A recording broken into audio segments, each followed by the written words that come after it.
Just a quick word of warning. This podcast tells honest and raw stories from the Australian bushfires that may be triggering for some people.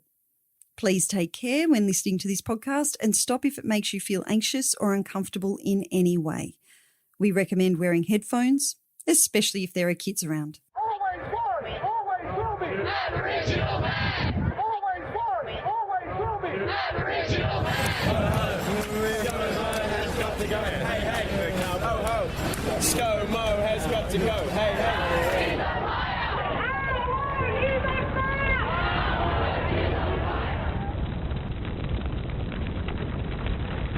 Catastrophic. Tales from the Aussie bushfires. I'm Karen Viggers. I'm a wildlife veterinarian and author, and I do a lot of work with Australian native wildlife in the field. I've had many experiences over many years, unfortunately, with bushfires in Australia. Stemming back to 1983 was the first fire I had any contact with. And at that time, my family were living at Emerald in the Dandenong Ranges, and we had a view over Upper Beaconsfield, and Cockatoo was right behind us when those places lit up and burned in 1983. And when I think about it now, looking back, within a few days, I was riding my horse through the burnt landscape in the bush on the slopes, the steep slopes of Cockatoo. And I remember riding my horse through the ashes and the charred landscape, and there were smouldering trees around me. It was really dangerous when I look back now. The police let me through the roadblock because I was on horseback. But really, there could have been falling trees, and I just remember the silence of the bush. Having ridden a lot as a child through that landscape, I was used to the sort of the murmur of the leaves and the smell of the trees, and it was quite dense bush, wet bush. But it was the silence and the white ash on the ground and the charred trees, and in many places, even the canopies had been burned. So that was my first encounter with bushfires.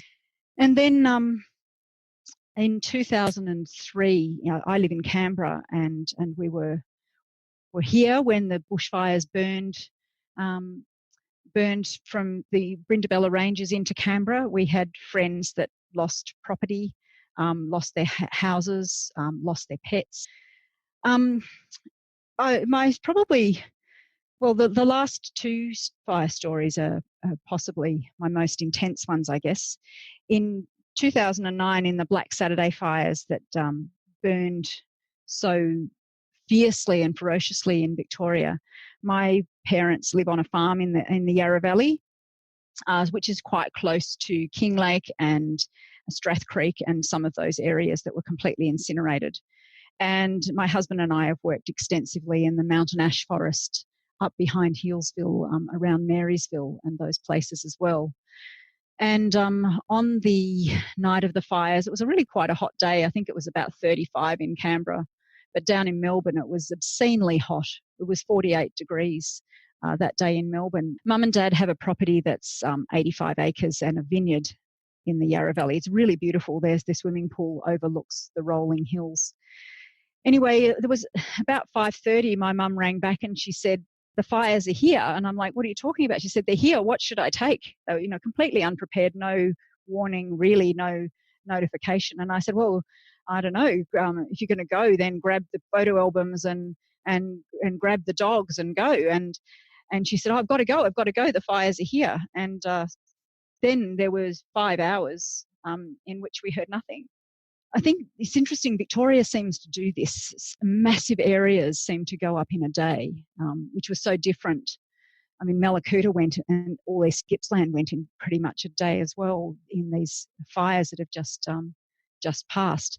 But, we've had fires for weeks and months burning right down the Great Dividing Range. But I don't know what it is about Victoria that it goes so intensively and so ferociously. And what was really interesting about these fires is that my parents had always expected the fires to come from the north or the northwest, because that was the direction of the prevailing winds. But what had happened is the northerlies had blown the fire from Kinglake past their property, and it was a southerly change that turned the fire around and brought it up through their property. What saved them really were two things. One was that their farm is in grassland and open woodland, so they weren't in forest, which is where so many people lost their lives. 173 people died on that day. So what saved them was the fact that their farm was in more open country, and we always thought it would be the swimming pool and the pump and the hose that saved the house, but what in fact saved the house was the circular driveway on the south side of the house that caused the fire to split and go around the house and then on through the property and up into the state forest on the other side of the road. So they were lucky that they saved their house and they saved their lives, but pretty much apart from that, the entire property burned. And so, it wasn't until 10:30 at night that Mum rang through and said, "Oh, we're okay." They had been busy fighting the fires all that time, and after they let us know they were okay, they continued to fight fires through till 3:30 in the morning when they were just too exhausted and just going to get a bit emotional here. They went to bed and held hands in case that was the end. But around them, there were trees burning the whole time, and a 6-metre wall of flame had rushed up to the house. And during the night, they could see the vineyard. It was like cigarettes burning, the posts smouldering as they slowly burned down in the vineyard. And so it was just pretty horrendous time. But they were lucky, and this is funny. I want to talk about this concept of luck because with those fires, you were considered lucky if you survived, which I understand. So many people lost their lives. It was just horrendous. And we knew people that lost their lives up near Marysville in places that we'd worked. And that's, there's nothing worse than that. But there is still a cost and there's still an impact, a major impact of the trauma of fighting the fires and my parents were lucky to save their house too. That was another category. So in terms of those fires, they were 3 rungs down in terms of bad luck or misfortune, I suppose you'd say.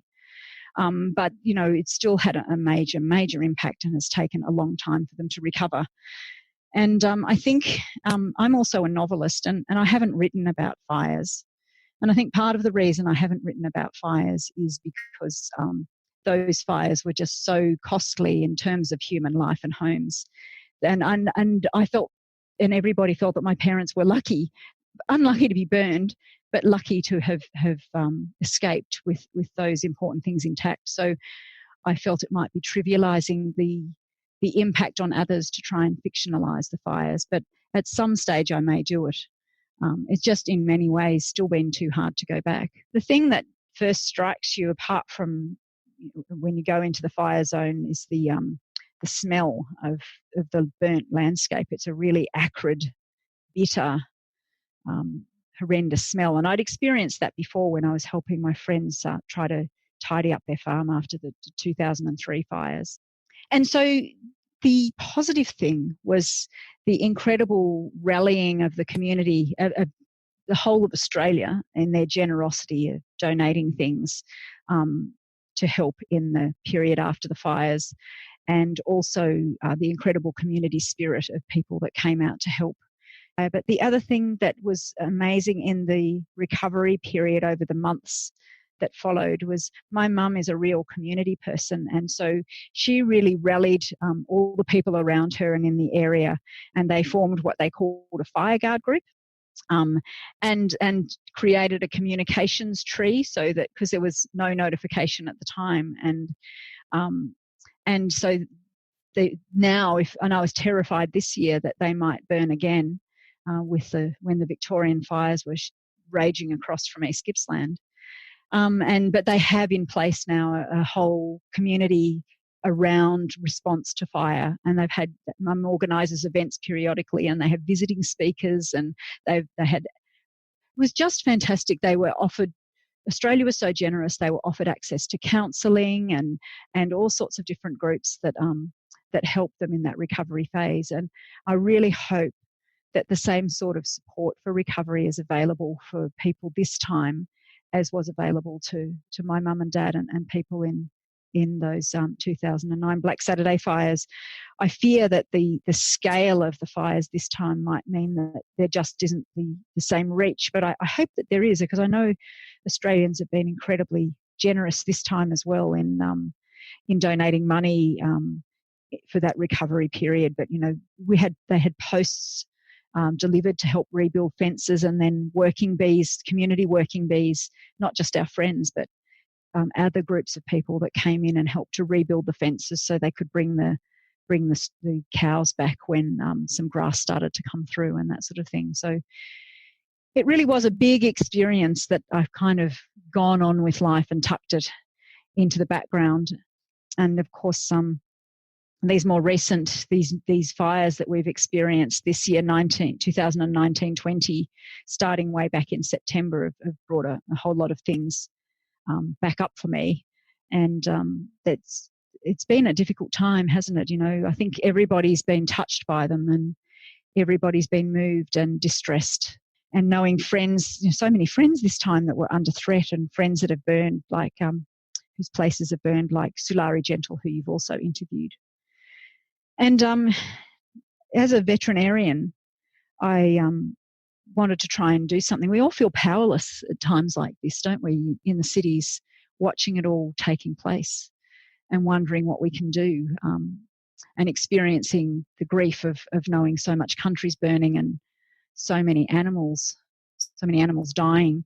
And I'm very passionate about Australian forests and landscapes and wildlife. So in the aftermath of the fires, I really wanted to see what I could do. And one of my author friends, who I think you've also interviewed, Inga Simpson, I was chatting to her and asking her how she was doing, and saying, look, I'm not sure where to start trying to offer my services as a vet. I'm willing to do it for nothing, to come down and see what I can do to help. And she connected me up with the Maruya Wires group, and a wonderful woman who's part of that group called Julie Taylor Mills, she's just an incredibly motivated and active person who's really fantastic at connecting people. And she said, come and stay down at my place at Maringo, and come and stay here. And so I was able eventually to gather together all the gear that I needed, with a dart rifle, sedatives, medications, bandaging materials, darts and all that sort of thing, and go down to the south coast. So I was mainly in that area from Maruya north through to Kyola and Borley Point, and try and offer my services down there. And I found it pretty traumatic. I had two main roles. I guess you could say they were all positive, though they didn't all feel positive at the time. So what I was doing was helping wildlife carers who were looking after and treating kangaroo joeys, eastern grey kangaroo joeys and wallabies that had burned feet from the fires. But joeys mainly, because whilst we'd like to be able to treat everything, it's very difficult and very stressful to try and treat and handle adult kangaroos and adult wallabies. So they were doing great work looking after these joeys and bandaging and caring for them. And I went to one carer's place, and she had I'd never seen this before, but it's a really good idea. She had little babies' porta cots set up, and a joey in each porta cot, and with their pouch hanging in there and some food and their little bandaged feet. And that was the main injury that I was seeing, was these little burnt feet, and sometimes 4 feet as well. So it was mainly helping with that, which was really positive, wonderful, motivated, passionate wildlife carers who were doing, a great job, and as best a job they could with the joeys that had come into them.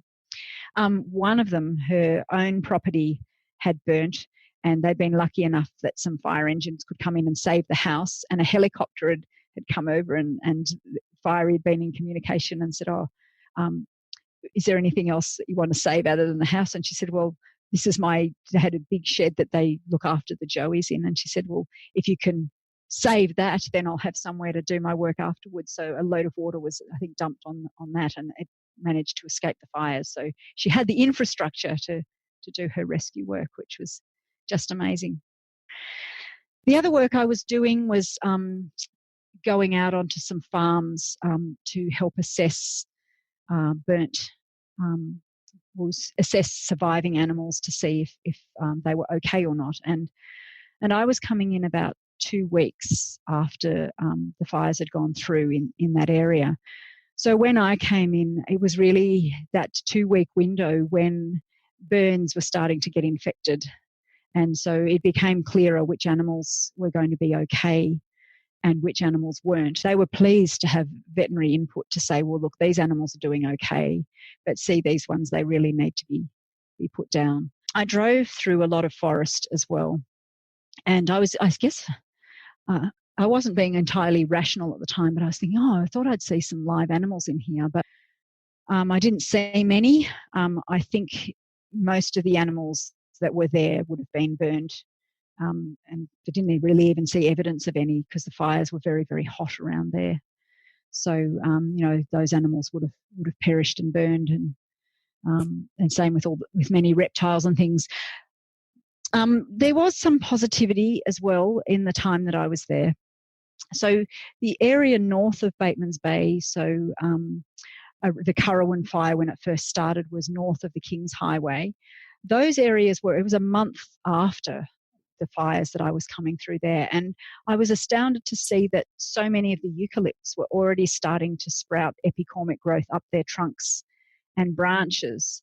And so that was an incredibly positive thing. The Australian bush is fortunately highly resilient. I mean, we've never seen ever, despite what some climate deniers will say, we've never in this country had any fires as extensive as these ones. There's never been in Australia so much country burned. And fire ecologists know that this is so because they are able to tell from the landscape and from the trees. It's called a fire regime or a fire history that they are able to work out if they study that landscape. And there's never been anything like that before in Australia. But the bush is incredibly resilient and it will recover so long as we humans don't go in there and stuff it up. So after the fires, we're tempted to, there's a lot of pressure, especially in state forests, to go in and salvage log the forests.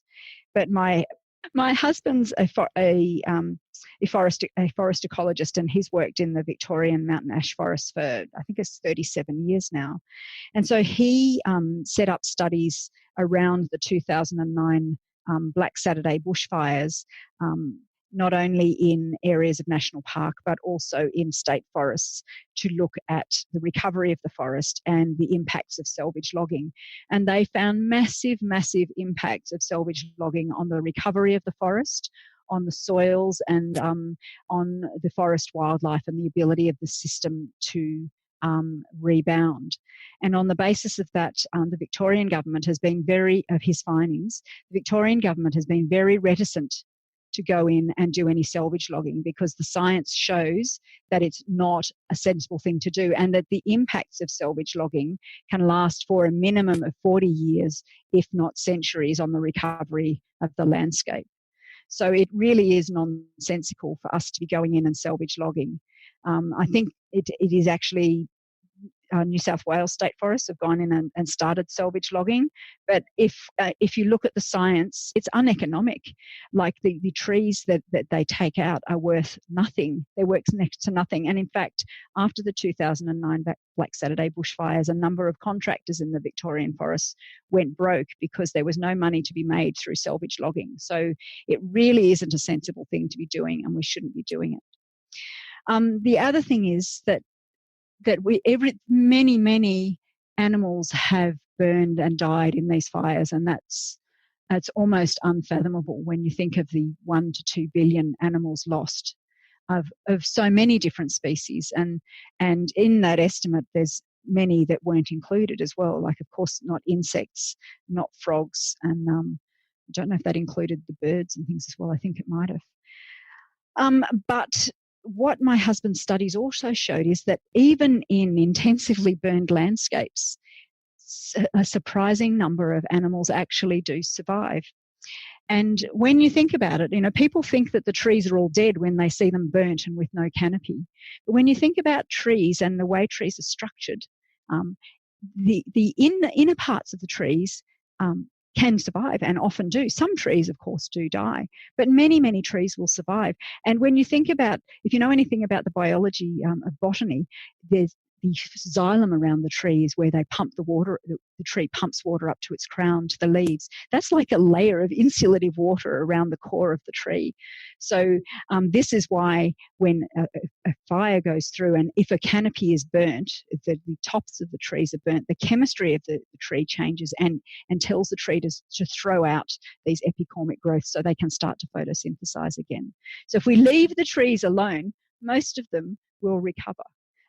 The other thing that happens, even on those intensely burnt sites, under fallen trees, inside hollows in some of the standing trees, my husband's work has shown that small mammals like bush rats and antechinus can survive. And so they had done genetic work before the fires in Victoria and then after the fires and seen that genetic message continuing. So they knew that those animals had actually survived the fires and were able to start recolonising the forest in the aftermath. So, there is hope. The problem is the frequency of fires. If this country gets burned too often, like most of the forests have evolved to cope with burns every 50 to 100 years. So interestingly, some of the work that's been done crunching data from the new fires in East Gippsland has shown that 48% of that country was burned in the last 10 years. And that's when things start to get problematic because firstly, you often get replacement of there hasn't been time if many trees have died. If you get forests too frequently and not enough tree survival, then you lose the seed bank, and then different species that are not suitable for wildlife fodder or to eat, like greater gliders, can start to come through. So there is a problem if we start to have really, really frequent fires and if we tamper too much with the landscape. There's been also a lot of talk about thinning the forest or doing selective logging rather than clear felling or trying to find some form of logging. But unfortunately, it's scientists, my husband's science and other scientists around the world have shown that thinning the forest opens the canopy and leaves a lot more litter on the ground, and so it actually makes forests more fire prone. So there's a lot of, I guess what I'm trying to say is that in the aftermath of these fires, there needs to be a lot of thought into how the recovery is tackled and whether it's time to start. There's jobs involved, obviously, and I'm concerned for people's jobs that work in the forestry industry. But it's most of the money that is made from cutting forests comes from plantations and plantation timber. So in Victoria, 87% of native forest that is cut goes to wood chip, which is low economic, low return, and is very difficult for the contractors to make a living. It really is time to be looking at transitioning more of those contractors into plantations and plantation harvesting, and a lot of them already do work part-time in plantations. And in instances of there not being enough employment there, society needs to be supporting, and the government needs to be supporting those people to retrain and do other jobs and start transitioning the forest to carbon storage for the future and for tourism. I think that one of the key issues is that the major driver of bushfires is climate and weather. So there is you can't say what caused one particular fire or what was another. It's all bandied around saying that, we can't lay the blame at the feet of climate change. We can't say climate change caused one particular fire. But the fact is that given that climate and weather are the major drivers of bushfires, because they cause, climate causes drying, and then you get more and more extreme weather events, we do have to take action on climate change.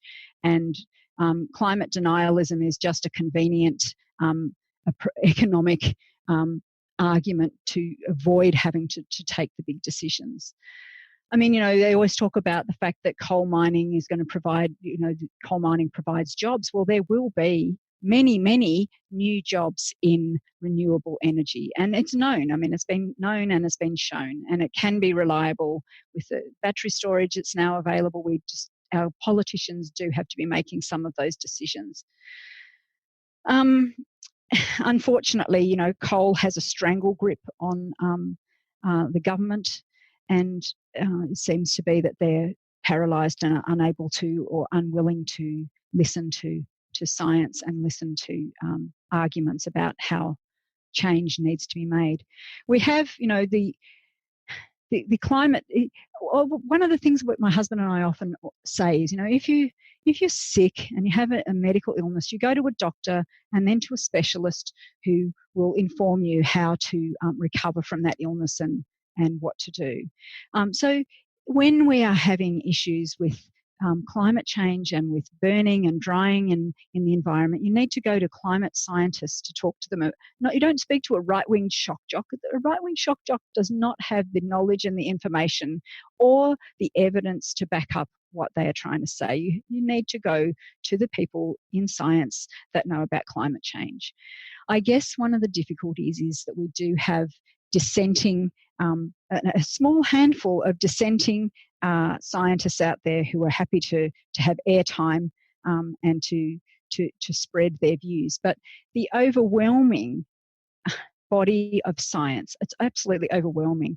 It's more certain that climate change is occurring and that it is human-induced than it is that smoking causes lung cancer. Like, let's face it, it's absolutely ridiculous that we're not listening. The other things that I would say for politicians is to talk to forest scientists and forest ecologists, not to be salvage logging, that thinning and selective logging is not effective in preventing fires and in fact makes the bush more fire prone, and that increasing clearing is part of the reason why we're here in the first place, because if trees bring moisture and if you clear all the trees, there is less rain, no agriculture. Like it's just a no-brainer.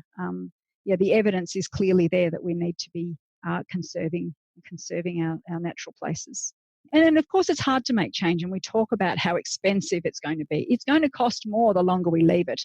And we only, from what I understand from the climate scientists, we have 10 to 12 years to make that change. So we really need to somehow galvanise society to put pressure on governments to make those changes. And my fears are that now it's rained and we've had some floods and that the fires are no longer front and foremost in the media, that people will get on with their busy lives and forget. You're listening to Catastrophic, a dual podcast and political protest project. Catastrophic tells the tales of the Australian bushfires and calls for all-partisan political action around climate change. Each episode of Catastrophic features an Australian talking about their experience of living through the bushfire crisis, what their fears are now and for the future, and what they would like to see done about it on a government level. But it doesn't end when the episode of Catastrophic goes out. We at Listen Up Podcasting are taking every story we gather, every episode we release of the Catastrophic podcast, and sending it to all the politicians every single week. We will also be alerting the media organisations every single time a file goes out. That way, the pollies can't pretend these stories don't matter and that these demands for change don't exist. So what are the demands? What are we demanding on the Catastrophic podcast from the government? Pretty simple, really. 1. No new coal, oil and gas projects, including the Adani mine and the Wallara 2 coal project. 2. 100% renewable energy generation and exports by 2030. 3. Fund a just transition and job creation for all fossil fuel workers and communities. 4. Hand over land conservation management to First Nations Australians. 5. Start preserving our water and treating it as a precious resource, not a sellable commodity. If you or anyone you know has a story they would like to share from or about the Aussie bushfires, please instant message us via the Catastrophic Podcast Facebook page or email us at info@listenuppodcasting.com.au and we will get in touch with you and record your story. It may not be straight away. We are fielding a lot of stories at the moment, but every single one is important and we will get to all of them. Thank you for listening to and participating in the Catastrophic Podcast project. Our bushfire season hasn't ended yet. So my big message to you is please be safe, look after each other, care for this planet, and do not stop fighting for action around climate change. This podcast was produced and edited by Kel Butler from Listen Up Podcasting. Podcasts for a positive world. Always was, always will be. Aboriginal man. The Climactic Collective.